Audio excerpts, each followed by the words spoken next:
Okay, and if you want to view this presentation again, it will be on the AARP Colorado YouTube channel. My name is Rebecca Pearl. I'm with AARP Elder Watch. We are a 20-year partnership with the Colorado Attorney General's office, and we do education and outreach across Colorado, just like this. We also do in-person presentations now again, and just on topics from anything financial to protecting yourself from frauds and scams. We also have a volunteer staffed fraud victim support helpline. Give us a call at the number below, 800-222-4444, option number 2. If you have any questions about frauds or scams, think you may be a victim of a fraud or scam, or need to report something. We have a peer-to-peer financial counseling program as well. We are able to partner you with someone that is trained in budgeting and savings, caregiving finances, and end-of-life finances. And you can give us a call for more information on that too. So today we are going to be talking about budgeting and saving. And this is an interactive workshop, so please feel free to ask questions throughout and take notes. Again, if you want to pop those in the chat, that's probably easiest. There are handouts of this presentation and just various budgeting plans I can send you if you'd like. So feel free to reach out if you want any of that. And then this is not financial advice, so please be sure to consult with a lawyer or a certified financial planner before making any final decisions. So first, we have to talk about a really fun topic that I think some of us have become more familiar with in the past few months than before, and that is inflation. And economists talk about inflation all the time, and it's a lot of times this concept that just goes way over our head and we don't really fully grasp what's going on with it.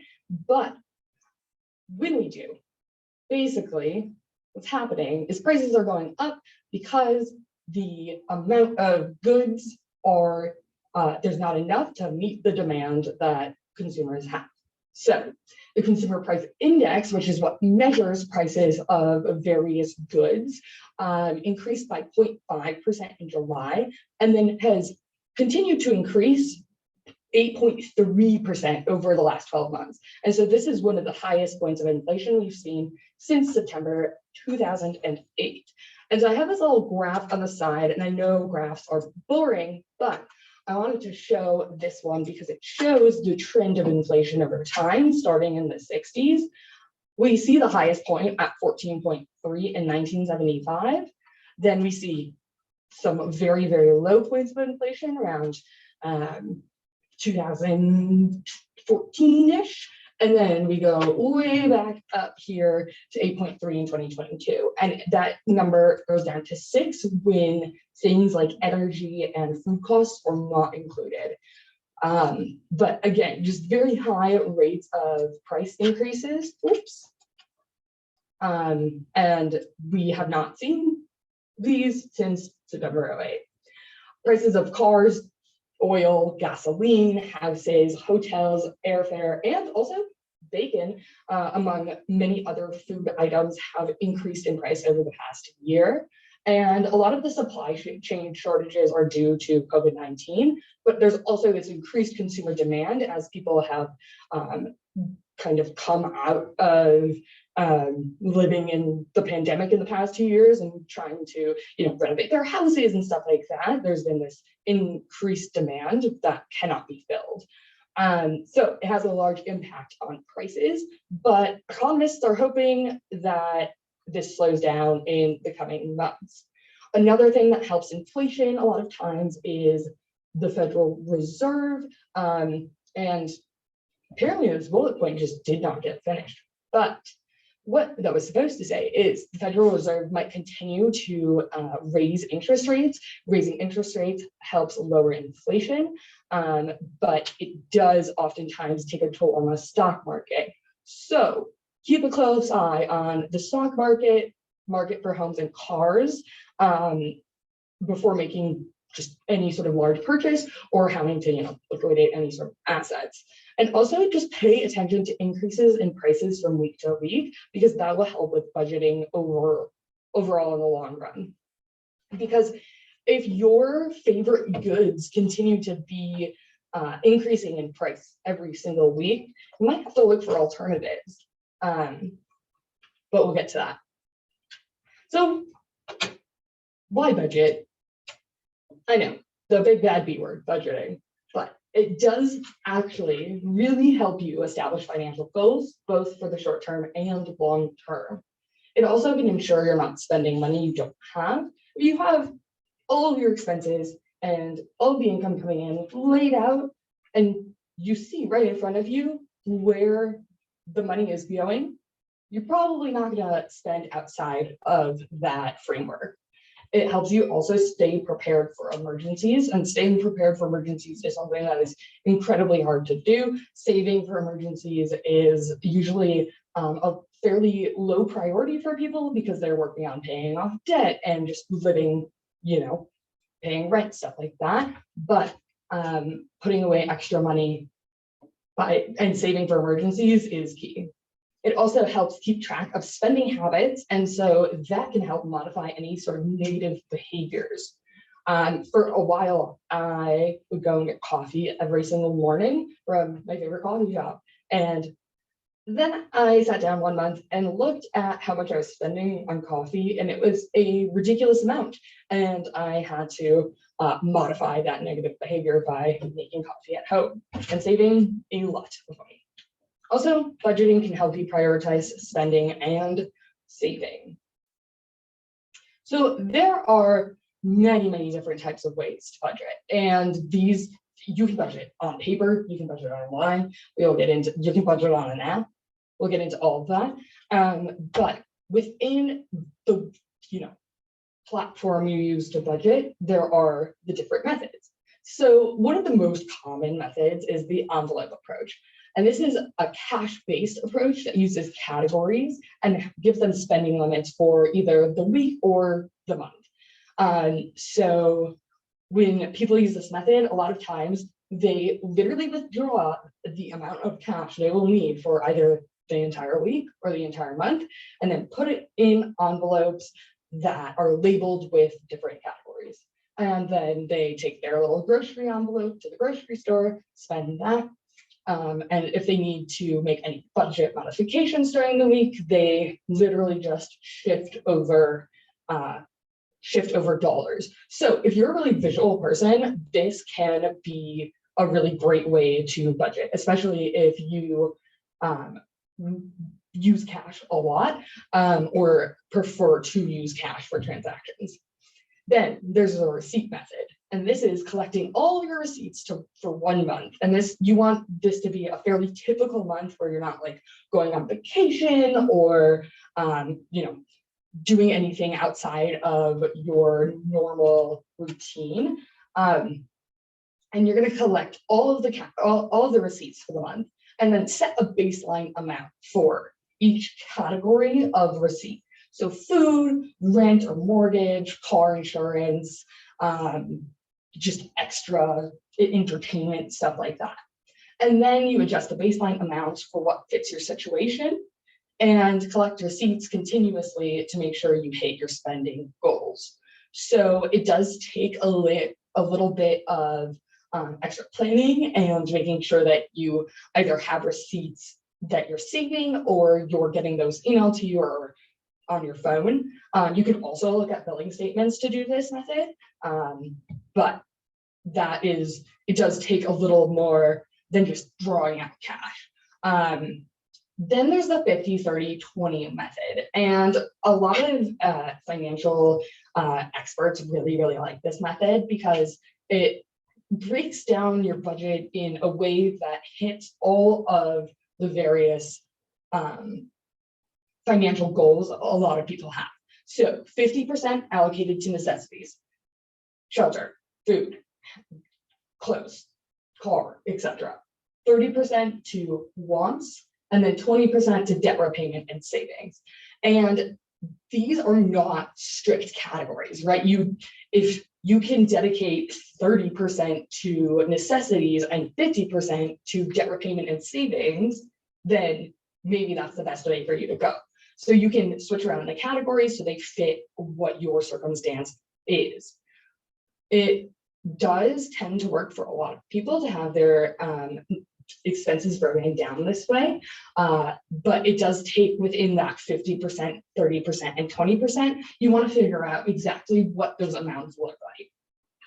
And then the last one is zero-based, and this is this uses your monthly income as a baseline, and each dollar is spent intentionally until there are $0 left. So I have a friend that uses this method. I personally think it's a little crazy, but they literally put the amount of money they need for the month into a checking account that is linked to a debit card.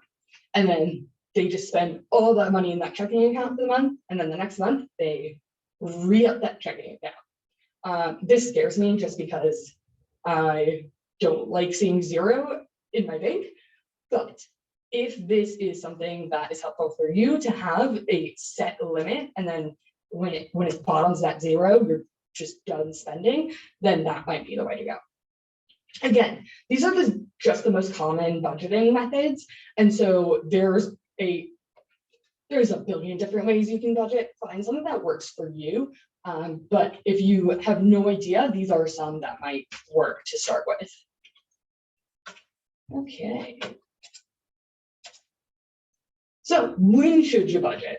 Well, again, this is for you to choose, especially based on what fits your situation, but paycheck to paycheck is a very, very often chosen method. It uses your payday as a timeline for your budget. So when your pay comes in, the cycle starts over. Personally, this is how I like to budget. I use kind of a combination of paycheck to paycheck and monthly, using the previous expenses from previous month expenses to set that paycheck to paycheck budget. But then I know, okay, this amount of my paycheck is going to savings, this amount needs to go to rent, and this amount can go to necessities, and this amount has to go to paying bills, debt.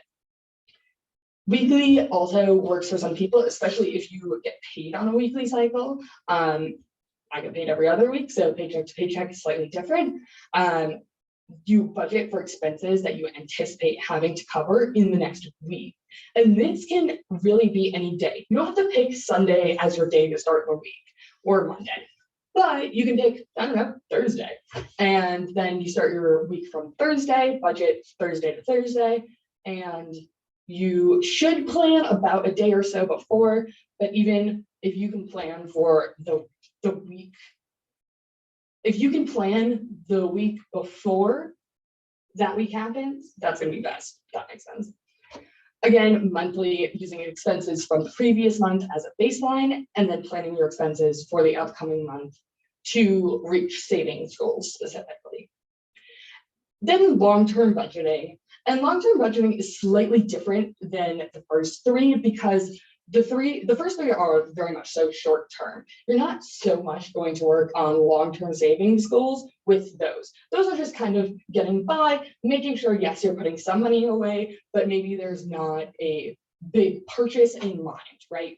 Long-term budgeting is going to be at least a 1 year, maximum 10-year plan of what you want your finances to look like, what big purchasing decisions you're going to make, and what sort of long-term debt management you are going to have. So this is a pretty in-depth financial picture, and it again is going to go a lot longer in time than the first three. So make the most of savings by, first off, deciding where you want to save. Do you want to save at a bank, a credit union? There is a difference, and you should definitely look into those differences. A rotating savings and credit account. These are very popular with community groups, and it's where there's a group of people, they all pool in their money, and then there's payouts to individuals in the group over time. Usually it's a fairly tight-knit group of people that trust one another because someone is literally holding on to your cash, but they can be really, really, really helpful ways for folks to save. Investment funds are also another way to save. Again, that's probably going to be a bit more long-term of savings, but then you will see growth if you're going to invest. Likely you will see growth. Then you're going to want to create a goal to work towards that is very specific. You also want it to be within reach, right? You want it to be accessible. If it's like buy an island, but you really don't have the means to buy an island, that is not going to be an accessible goal. It is a really fun thing to think about. I would love to buy an island, not accessible. And you're also going to want that to be time bound. So give yourself a deadline.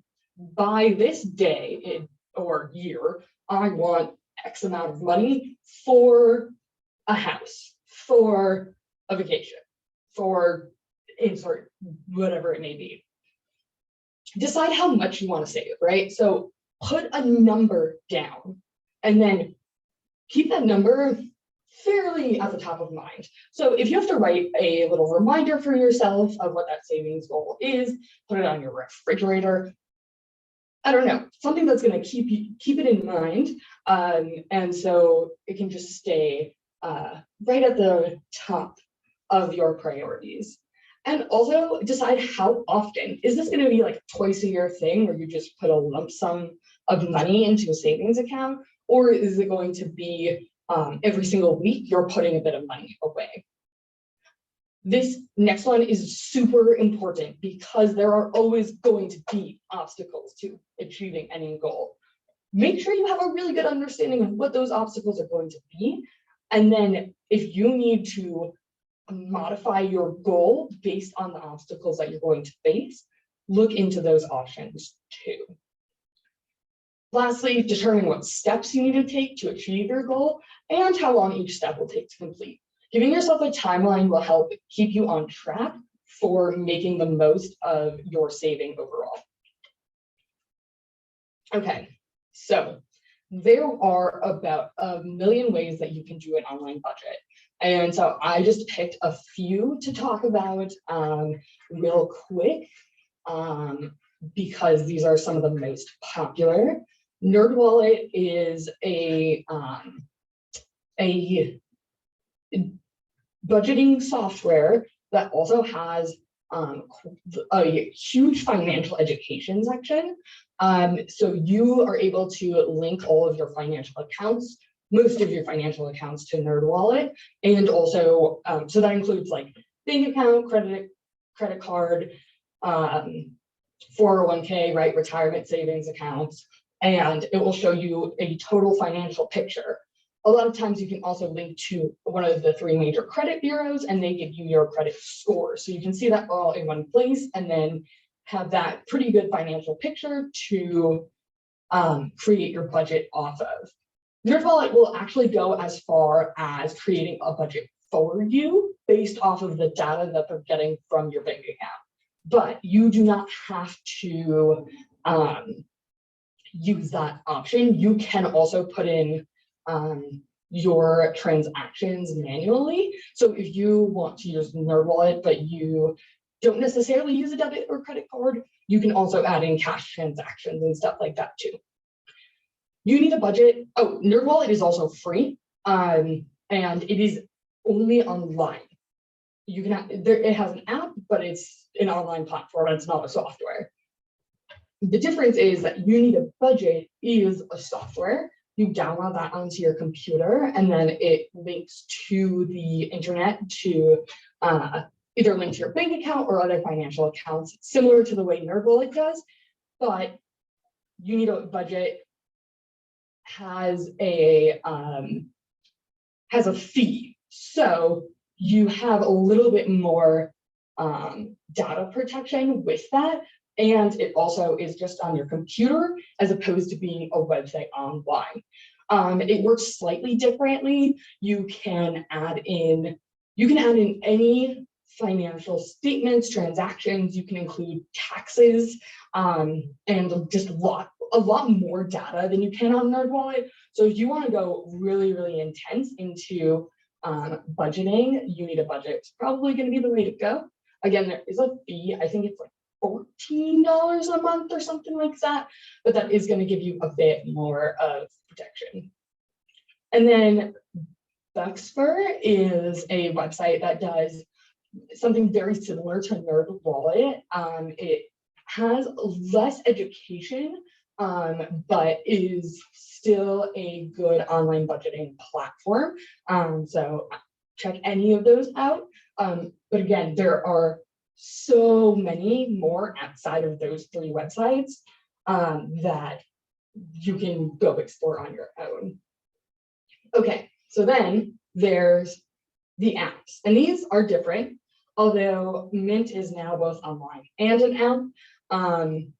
They are going to, so Mint is interesting because it does, again, it exists both online and in an app.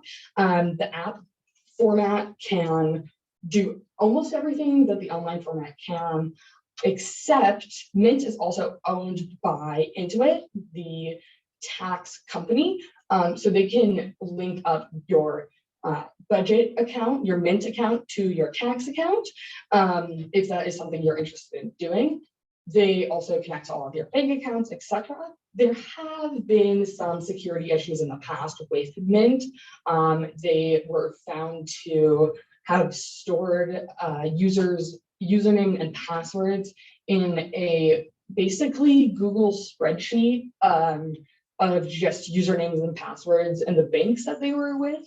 And basically anyone could have gotten that off of their servers. So that was a big issue. They did rectify that. But Mint is going to be, look into it, decide if that's something you want to use.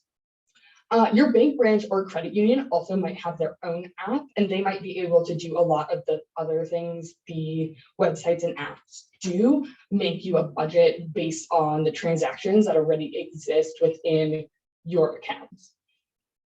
Pocket Guard is another budgeting app where you upload your information, and it gives you a just very broad financial picture of what you should spend and save. And then you can always use a spreadsheet. I personally love a spreadsheet. I just have a very large Google spreadsheet, so I can view it on my phone mainly, and that is how I keep track of my budget. Excel spreadsheets also work really well, and they have templates for budgeting that you can just choose already and then fill it in as you would like. So budgeting with loved ones can be a kind of stressful, but it's also a really, really important part of just being in a family and having loved ones. So try to discuss financial care openly and long before it's necessary. The more upfront you can be about income, debts, and expenses is going to be the better. Find a platform that works for all of the relevant parties to collaborate. So is this online? Is this just sitting down and having a meeting every few months? But you want to collaborate on budgeting, savings, and other aspects of financial management. And create a budget that reflects the contributions all parties involved can make. And I say this for a few reasons. So one of them is most partners do not know how much the other person makes. I think the statistic was like 78% of partners don't know how much the other makes or what other debts they have. And this is very, very important to know what someone's financial picture is that you are merging finances with or living with. The other thing is caregiving, and this is becoming more and more important over time. But as folks age, and as we have an increasingly aging population, helping with budgeting is going to become more and more important, and it's going to fall on a lot of the kids of older parents, right? And so being really open with the conversation about finances, even though we hate talking about finances, is just going to help in the long run. So we have a few minutes for questions, and I have a few resources. The Consumer Financial Protection Bureau has a great page on budgeting and multiple budgeting guides. AARP has a huge section on all things finance, including retirement savings, Social Security, just everything under the sun. Really great section, aarp.org/money.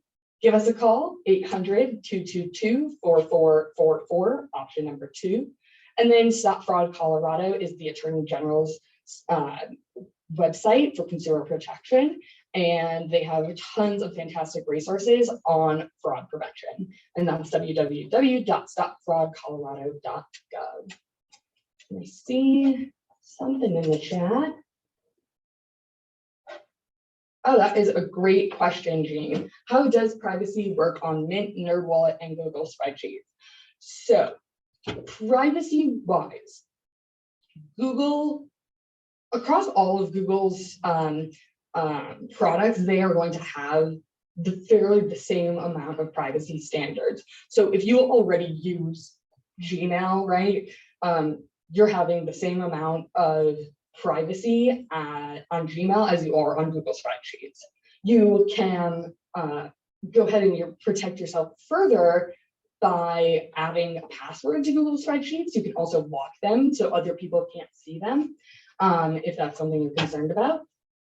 Mint, again, they've had privacy issues in the past, just collecting user information and then not storing it in a correct way. So that does just give me a bit of pause. But everything I believe that's entered in terms of financial information is encrypted. So if someone were to hack on to Mint and try to look at your profile, they would just see a bunch of gibberish. And I believe it's the same way for NerdWallet, but the question is really, how are they storing user information as opposed to if the protections are there for connecting your bank account. If that makes sense.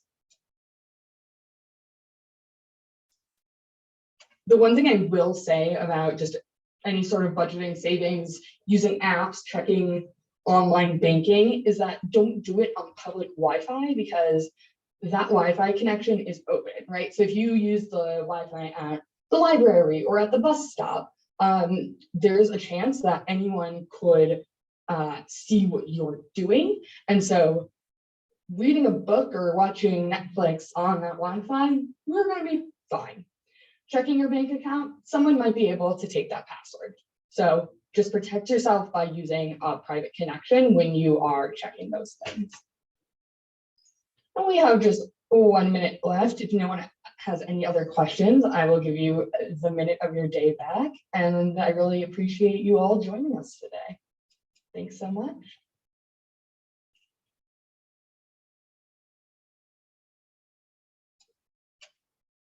Thank you.